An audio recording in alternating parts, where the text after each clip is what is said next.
మెట్టినింటి రాజకీయం ఎలా ఉన్నా పుట్టినింటి రాజకీయం మాత్రం వైఎస్ షర్మిలకు ఓ అగ్ని పరీక్ష అన్న ఓ చర్చ అయితే పొలిటికల్ సర్కిల్లో వాడి వేడిగా వైరల్ అవుతుంది. ఎందుకు అంటే తెలంగాణకు భిన్నంగా ఆంధ్రప్రదేశ్లో రాజకీయాలు ఉంటాయని, ఇంకా క్లారిటీగా చెప్పాలంటే వ్యక్తినే కాదు వాళ్ల వ్యక్తిత్వాన్ని సైతం దారుణంగా దెబ్బతీసేందుకు ఏమాత్రం వెనకాడని రాజకీయం ఇక్కడ చెలరేగిపోతుందని సదరు సర్కిల్లో ఓ అభిప్రాయం అయితే వ్యక్తమవుతోంది. తెలంగాణలో వైఎస్ షర్మిల 3 ఏళ్ల పాటు రాజకీయం చేసినా రైతులు, నిరుద్యోగుల కోసం ఆందోళనలు, నిరసనలు, ధర్నాలు, పాదయాత్రలు సైతం చేపట్టిందని, అలాగే కేసీఆర్ ప్రభుత్వంపై ఆమె నిప్పులు చెరిగిందని, ఇంకా చెప్పాలంటే ఒకానొక సమయంలో కేసీఆర్ నివాసానికి వైఎస్ షర్మిల స్వయంగా కారు నడుపుకుంటూ వెళ్లటం, ఆ క్రమంలో ఆమెను పోలీసులు అడ్డగించి పోలీస్ స్టేషన్ కి తరలించడం, ఆమెపై కేసులు నమోదు చేయటం, చివరకు తెలంగాణలో కేసీఆర్ పాలనకు చరమగీతం పాడితే చాలంటూ అందుకోసం తాను ఎన్నికల్లో సైతం పోటీ చేయటం లేదని ప్రకటించిందని, దీంతో సొంత పార్టీలోని నేతలే ప్రెస్ మీట్ పెట్టి ఆమెపై ఆగ్రహంతో విరుచుకుపడ్డారని, అయినా వైఎస్ షర్మిల మాత్రం నిమ్మకు నీరెత్తినట్లు వ్యవహరించారని,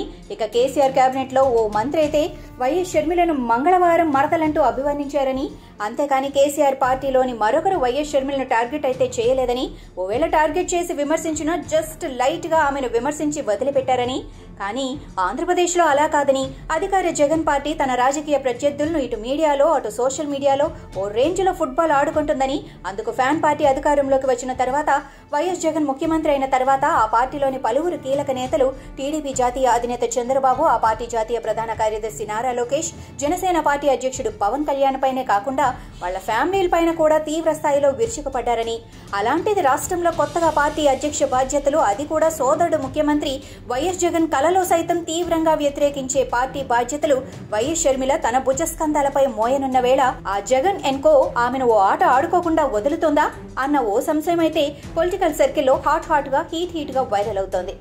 అధికార పార్టీ అధినేత వైఎస్ జగన్ కి అధికారమే పరమావధిగా మారిందని, అలాంటి వేళ ఆయన సొంత సోదరి వైఎస్ షర్మిల అందుకు ఏమాత్రం మినహాయింపు కాదన్న ఓ అభిప్రాయం సైతం పొలిటికల్ సర్కిల్లో వ్యక్తమవుతోంది. ఇక రాష్ట్రంలో ఇప్పటికే కాంగ్రెస్ పార్టీ చిక్కి శల్యమై ఐసీయూలో ఉందని, అలాంటి వేళ అలాంటి పార్టీ అధ్యక్ష బాధ్యతలు చేపట్టిన వైఎస్ షర్మిల రాష్ట్రంలో ఆ పార్టీకి ఊపిరిలూదుతోందా, లేక ముఖ్యమంత్రి పీఠం కట్టబెట్టలేదంటూ ఆగ్రహించి సొంత దుకాణం తెచ్చి ఆ పార్టీ అధ్యక్షుడిగా పాదయాత్ర సైతం చేపట్టి తన తండ్రిని మహానేతగా మలిచిన పార్టీని తన జగన్నాథ రథచక్రాల కింద నలిపేయటంతో ఆ పార్టీకి నుదిటి రేఖలే కాదు హస్తరేఖలు సైతం కనుమరుగయ్యాయని, అలాంటి పార్టీ పగ్గాలు తాజాగా సోదరి చేతిలోకి వెళ్లాయని, దీంతో హస్తం పార్టీ శ్రేణుల్లో నయా జోష్ కొట్టొచ్చినట్లు కనిపిస్తోందని, మరి ప్రస్తుతం రాష్ట్రంలో జరుగుతున్న ఈ జగన్ నాటకంలో హస్తం పార్టీ జీవం పోసుకొని సజీవ కళను సంతరించుకుంటుందా, అలాగే ఆ పార్టీ పగ్గాలు చేపట్టిన వైఎస్ షర్మిల ఏపీ రాజకీయ ముఖ చిత్రంపై ఈస్ట్మెన్ కలర్ లో వెలిగిపోతుందా, లేకుంటే సొంత సోదరుడు వైఎస్ రాజశేఖర రెడ్డి కుమారుడు వైఎస్ జగన్ నూతనంగా పార్టీ స్థాపించిన,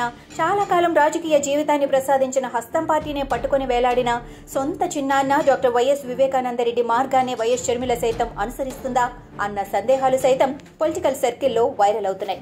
ఏది ఏమైనా రానున్న ఎన్నికల్లో పలు రాజకీయ పార్టీలు విసిరే వికృత క్రీడా విన్యాసాలను తట్టుకొని నిలబడాలంటే ఎన్నికల్లో హస్తం పార్టీ సీట్లు గెలుచుకోకున్నా, పార్టీ పరంగా ఓటింగ్ శాతాన్ని గణనీయంగా పెంచుకున్నా అదే వైఎస్ షర్మిలకు నిజమైన విజయమని, అందుకు ఆమె చాలా శ్రమించాల్సి ఉందని, ఇంకా క్లారిటీగా చెప్పాలంటే ఇది ఆమెకు ఓ అగ్ని పరీక్ష అన్న అభిప్రాయం అయితే సదరు సర్కిల్లో వాడి వేడిగా హల్చల్ చేస్తోంది.